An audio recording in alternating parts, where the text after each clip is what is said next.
How's it going? This is Mike, sport coordinator in the athletic and recreation department at Seneca College. Thanks for joining me. So I think we're going to do some stretches with you guys, but a little bit more kind of education on it, and besides the obvious benefits of stretching and when to do it and when is it appropriate and what types of stretching, but more particular we're going to focus on imbalances of the hip, and specifically the hip flexors, which are probably, if not the most common imbalance or tightness that people will experience. Okay, all right. So we're going to be doing a little workshop on tight hip flexors and just the surrounding area of the hip, which typically stems from overuse, structural issues that maybe you've had for a long time. That's just kind of the way your body is, and there's things you can do and things that are hard to avoid, but so there's that. And then also just overuse. A lot of athletes that we have here with Seneca and the OCAA can fully relate to overuse injuries and preventable overuse injuries from a structural point of view, and balancing with strengthening certain body parts, and then stretching others, and your flexibility in general. Some of them can be prevented, but if you're a soccer player and you're constantly moving in certain positions and kicking and running on one side dominated, typically you will have an imbalance. But this is just for anybody. Most people suffer from tight hip flexors. If you ever sit down, which I would assume most of our people watching here have sat down for longer than an hour at a time, you're definitely going to be probably you're going to have tight hip flexors. So if you're sitting down all day for working at the office, or even at home on the couch with the laptop, non-dependent on how perfect your posture is, your upper body posture, you're still going to have that fixed position, that 90-degree kind of shortened hip angle where your hip flexor is constantly in a shortened position. So obviously standing up every once in a while and moving around, get the circulation in there, get it moving, so that you're not so stiff. And if you're doing that, that will definitely help. But I'm going to show you a couple stretches that will hopefully permanently help your imbalances. Okay. Before we start, as per usual, this is technically an active session, so I just have to give you a bit of a reminder. Although this isn't a high intense workout by any means, we're going to be doing kind of similar to what maybe Melissa would be doing with some yoga flow movements, but more specifically focusing on really tight hip kind of muscles, okay? But either way, so go at your own pace, even though it's kind of hard to avoid that with the stretching. Take breaks as needed. So if we're doing a stretch and you feel like, oh, that's too much, then we'll bring that off a bit and take a little bit of a break. And if you experience faintness, dizziness, pain, or shortness of breath, hopefully not, then you can stop doing that specific exercise. Okay, guys? Okay. So just a couple things before we actually get into the stretch. Again, this is kind of more of a workshop style that we're going to kind of I'm going to discuss some reasonings and certain stretches and types of stretches, and again, common imbalances and tension that you'll have. Okay. So before we get into our stretches, just know that with stretching, as boring as you might think it is, it's vital to your just overall balance, your performance, preventing pain and discomfort. If you don't enjoy those things, which hopefully you don't, like pain and discomfort, for example, then you'll want to stretch, and not stretch. When I say stretch, before and after your workout, when most people would be doing some kind of flexibility component of your workout. It's typically, you'd see people do like let's say an hour workout, you do a warm-up or some cardio, maybe some dynamic stretches or active loosening, this kind of thing, subconsciously kind of moving around, which is great, active loosening, but you're not really directly focusing on improving your flexibility and then towards improving imbalances. And then some people do their stretches after the workout. So if you've done some strength training or some interval training, circuit training, whatever it is, resistance training, or step class, whatever it is, traditionally at the end of the workout during the cool down, you would do some static stretching, okay? Which is obviously very important, but it's typically a total body, head to toe kind of quick stretch where you're just kind of quickly going through, not quickly going through the motions, but you're not focusing attention to certain areas specifically. So it's really important, like I said, going back to what we were saying, if you don't enjoy being uncomfortable or having pain or tension or tightness all the time, even when you're walking, you feel tight hips and you want to avoid that, then you want to be stretching more than just after your workouts, and you want to incorporate that as part of your day. I know we don't have 2 or 3 hours to dedicate to a workout and have a 45-minute stretching session, which we fully understand, but it's really not so much about the duration as it is just your focus and your attention and your patience to actually put in the effort and understanding of why you should be doing those stretches, as opposed to, I think what a lot of us do is just kind of, again, through the motions. Okay, I think we're ready to go. That's great that at least you think that you're doing those and that it's you think that you're helping, but again, you're kind of subconsciously just going through the motions. So really just keep in mind, be mindful of what you're doing for your body, and how important that is, especially as you get older. That things will become a little tighter and less range of motion and just more discomfort. So doing these things now, a lot of our students, not to put you on the spot, but you're in your early 20s, late 20s, you might think that you're invincible and you don't need to dedicate time to actually focusing on flexibility. Believe me, it'll actually help with your performance, and even for our athletes, proper stretching will improve power, strength, everything, speed. It might not seem like it in the moment, but it'll help everything. It'll help the whole machine work together. Okay, guys? So I'll try to limit the rambling here, but again, I just want to give you the back story on what we're doing, okay? So you kind of have, obviously, your two, to simplify it, your two different types of stretching. So you have your dynamic stretching and your static stretching. Static stretching is what you think of when you hold a stretch, let's say for a given time, 10, 15, 30 seconds, okay? That's fairly common understanding that you would typically do, as most practitioners or trainers or coaches would prescribe, is after your workout, although there are some form that you can do before, but that's a little advanced. So we're going to try to focus on both and the order in which to do them and how to loosen up the hips, which is this workshop, okay? So dynamic stretching, yes, if you're going to do a workout and you want to dedicate 15 minutes before you do your squats or your any kind of resistance training, strength training, if you want to optimize that range of motion, that mobility that you're going to get, and to really warm up those muscles so that you prevent any kind of tear or any kind of injury during your workout, you obviously want to do proper warm-up before, okay? And that includes a form of cardiovascular, 10-minute bike or walk, and then some active loosening and dynamic stretching. So what I mean by active loosening is typically something, again, what I was saying earlier, is what you do subconsciously, not really thinking that you're doing anything, where you're kind of rolling the shoulders or your neck very slowly, or even kind of doing like arm circles, leg swings, something that's not ballistic movement, that's slow and controlled. That's a type of active loosening, okay, which is, you'll see a lot of runners do that at an intersection. If they're running outside and they're at a street light and they're holding onto the street light and swinging their leg back and forth, is to kind of stay loose, stay warm during their run. Okay, so that's something you should be doing before you do your static stretching, okay? So that's the active loosening. Dynamic stretches is almost a full, let's say, exercise. So for example, I'm just going to stand up here. Let's say you're doing a lunge, okay? And you have no resistance added, you have no weights, nothing like that.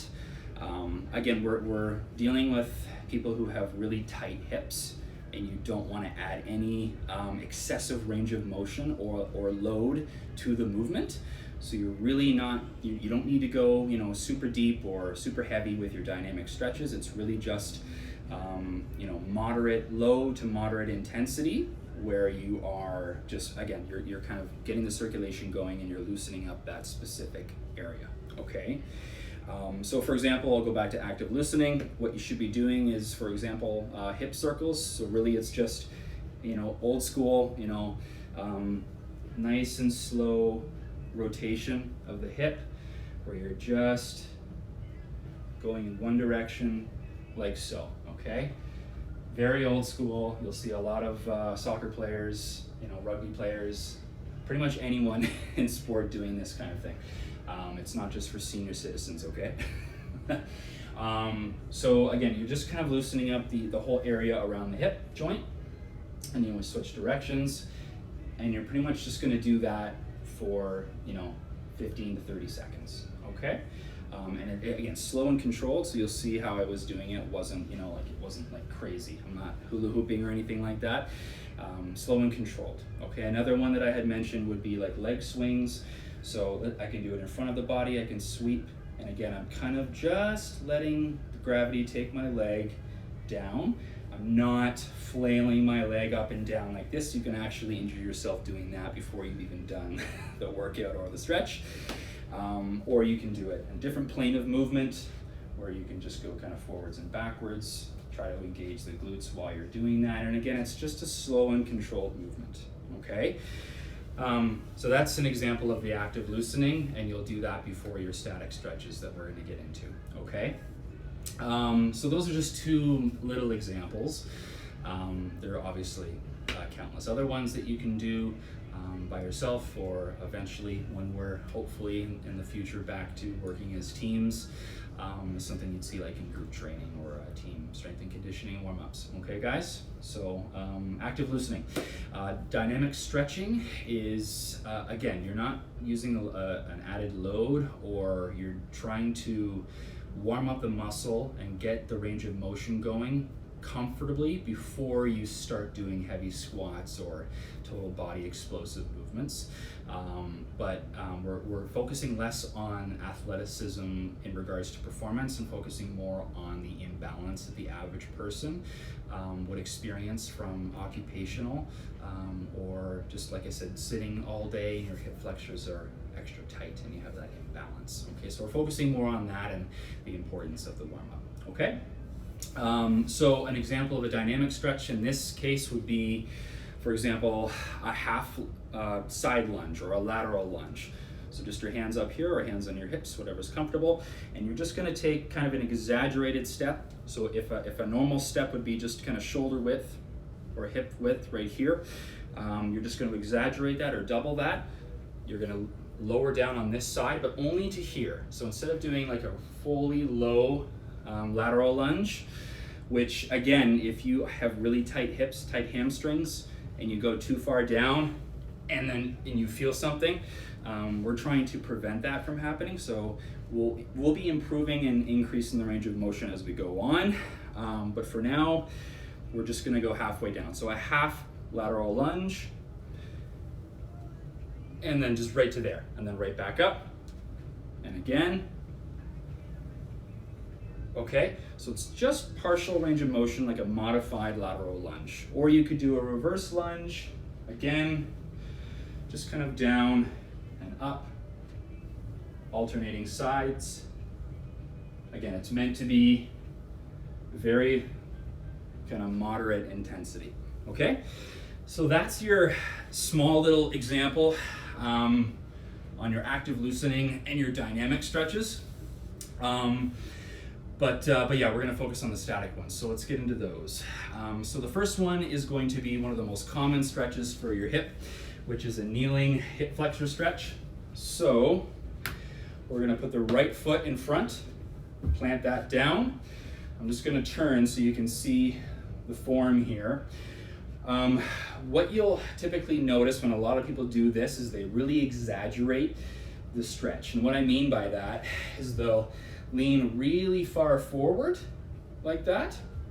They'll either lean back and do this kind of thing, or they will really stretch out their legs. So you'll see the angle here is way too far apart. So you actually want to bring that lead foot in, create a 90-degree angle from your heel to the knee to the hip. So we have our L here, and you want to kind of do the same thing with the back leg, as close to 90 degrees for this one as well, okay? So that's the starting position. You don't need to exaggerate that anymore. And all you're gonna do, and if you have tight hip flexors like I do, then you're actually gonna feel this pretty much already, and you won't have to add anything to it. So what you're gonna do is hands at your hips or just down at the sides, chin up, chest out, shoulders back, and just slowly lean into that just a little bit. But again, you're not leaning too far forward, and you're not exaggerating and hyperextending. You're just kind of staying loose upper body with that posture, 90-degree angles, and you're just leaning slightly into it. So obviously, for those who have perfect or great flexibility, this one you won't really feel much. But again, it's not about the excessive range of motion here. It's about focusing, being mindful of the area that we are focusing on. And for a lot of us who do experience tightness and discomfort in the hip flexor, this is going to be more than enough. So again, 90-degree angles, and you're just going to lean forward. So that's about 30 seconds or more, so that was plenty. And then we'll switch sides. Okay, and again, heel to knee to the hip, 90-degree angle, and then similar to the back leg, okay? Perfect, upper body, kind of normal posture. Okay, so we're not kind of like this, and we're not hyperextending. 90-degree angle. Again, I feel this already on that right side, and that's my bad side, so I do have one or the other. This one is definitely more severe, and you can feel that right away. So if you're like me and you don't require much more than that, I'm good with this already. Which is sad, I know, but that's why we're doing this, and it's to share our pain, what we all go through with the tight hips. So I'll just add a little bit more, just a little bit. That's plenty for me. And just hold that, and I'm gonna just pull the other leg back in. We're gonna do one more each side. Hope everyone's having a good day so far. It's hot, very hot out there. I'm going to be doing a walk again at 2 o'clock outside, so it's going to be nice and toasty. So again, maintain that 90 degrees. Make sure you're doing that, and the heel isn't here or way in front, and you're not doing this kind of thing. Okay, right about there. And a slight lean. Maybe you can go a little further the second round than you did the first round. But again, that's more than I need. Just make sure you're normal breathing throughout. Okay, easy on the way back. Okay, switching. Perfect. Now I have the luxury of looking at the phone to see how my leg position is. If you don't have a mirror, I would just do what I'm doing. Use your phone and camera so you can check your form. Going into that. Feeling it right there in that hip flexor. Slowly leaning more into it. Okay, and release. Okay, so if that was nothing and you didn't really feel much from that stretch, there is a way to make it a little bit more difficult. And again, you're stretching to the point of tension, slight tension, not pain or discomfort. So if you're doing that stretch and you're exaggerating and you're leaning way too far forward, too much upper body force down, you're gonna injure yourself. Which is ironic because we're doing an activity here that's supposed to be preventing that. But a lot of people injure themselves while they're stretching because they think that they need to do this crazy range of motion in order for it to be effective. But if you do want it to make it a little bit more of a challenge and you want to engage more muscles in the hip area, what I would recommend doing, so I'll show you from this side. I've got the wall for balance here because I'll need it. Same setup as the last one, but you're going to grab that back foot. You're going to pull it like you're doing a quad stretch. Again, I don't need to pull hard here because I'm feeling it already just by holding my leg. is basically activating the rectus femoris, the quad muscle that goes from the hip to the knee. And it's really pulling on that hip flexor now. So again, I don't really require this degree of difficulty for my personal benefit of this.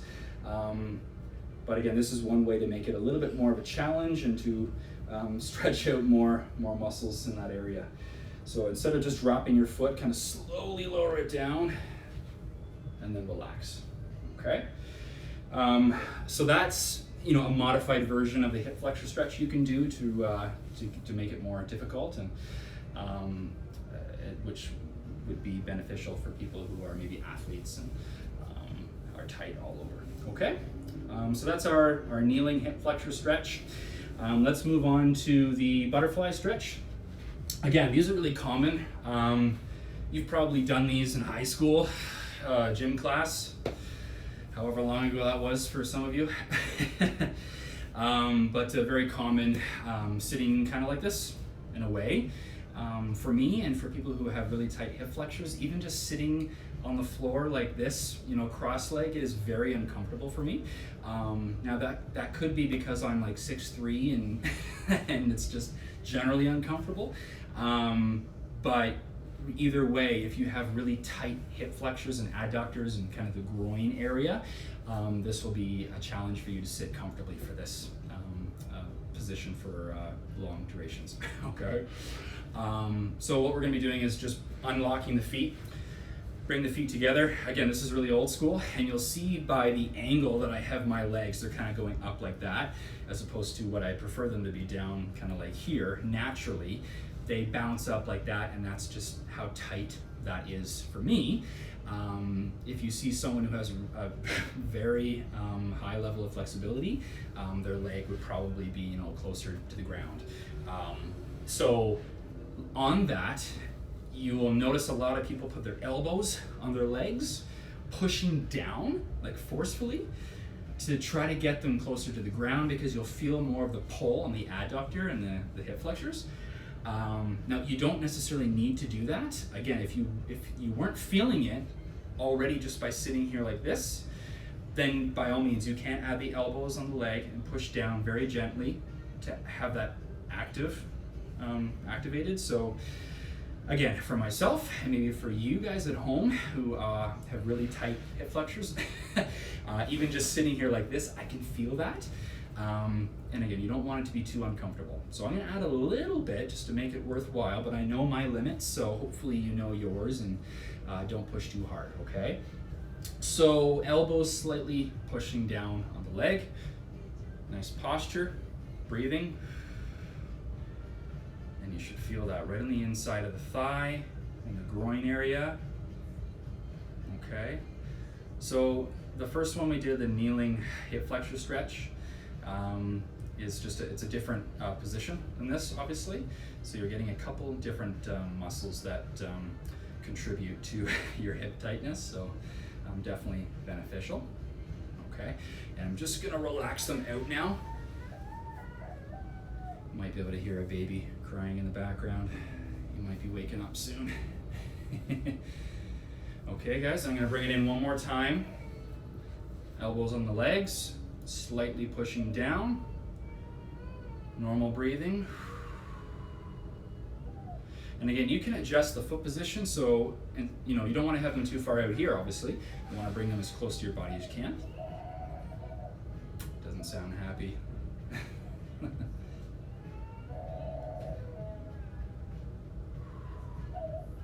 Okay, so you want to do 2 or 3 sets, 15 to 30 seconds per stretch for that nice elongated static stretch. To get the benefit out of it. Again, you don't want to go through the motions, you don't want to kind of do one of these things. Oh yeah, that's good. All right, we're ready to go, and off to our workout.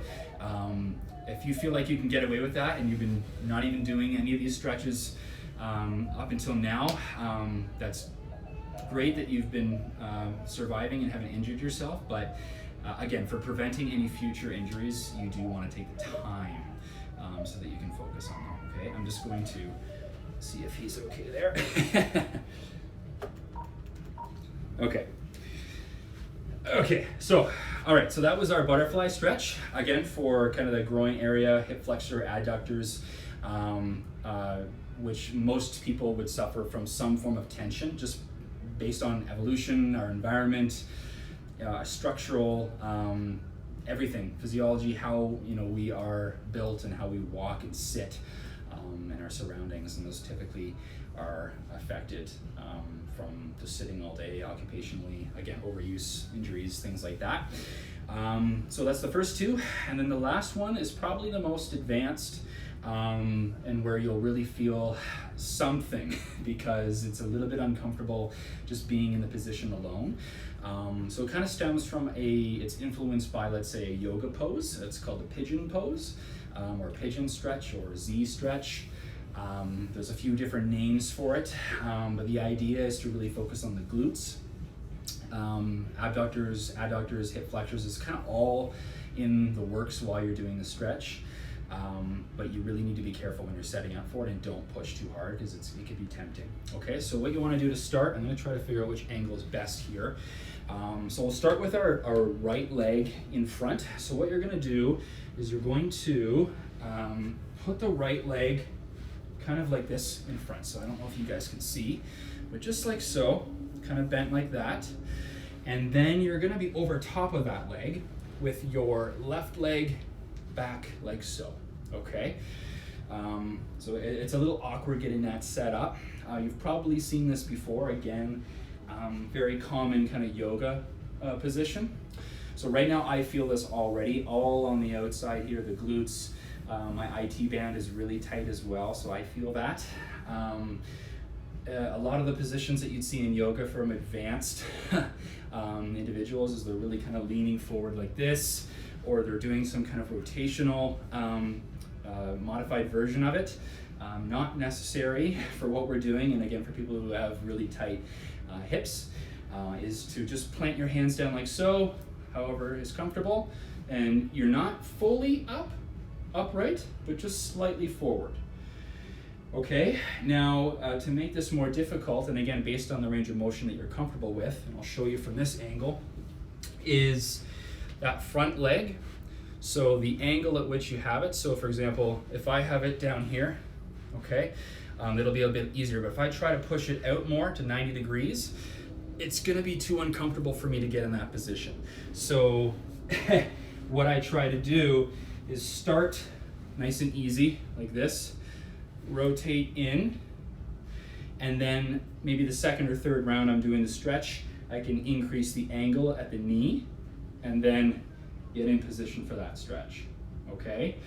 So for me, this is comfortable enough where I feel the benefit of the stretch, but I'm not adding anything else to it.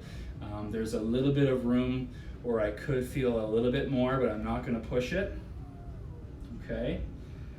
So this is the pigeon pose, or the pigeon stretch. Again, take your time, we're not rushing here. So pull that back in. We're gonna go back to the other leg. I hope you can see okay. It's a bit of a weird angle. Okay. So right along here, all up and down the leg is where I'm feeling it. So it'll be different for everyone based on your situation and where you have imbalances. But for me, it's just all over, unfortunately.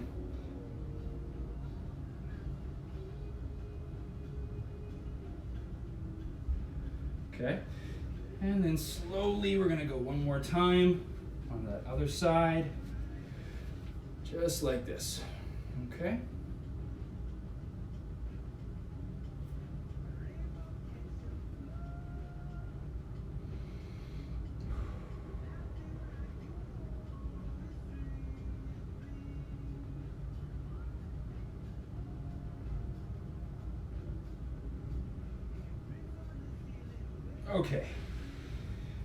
Okay, and relax, okay?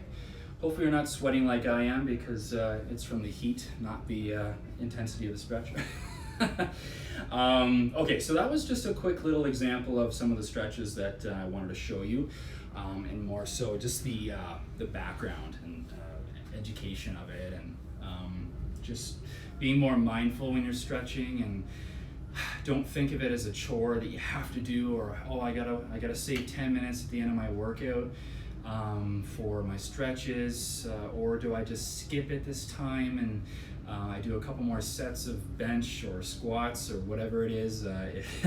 I've been guilty of that in the past, because I think what it is, a psychological kind of mindset, is that when you're doing some kind of explosive movement or a strength training movement where you feel that pump, or you feel that kind of direct result of the resistance training, or you feel kind of stronger instantly, or an acute reaction, whereas when you're stretching you kind of don't get that same effect. I think that might be, and that's just kind of from my mindset, is if I was doing a workout, I'd feel like, well, I feel like I'm getting more out of the sprinting or of the weightlifting than I am out of the stretching.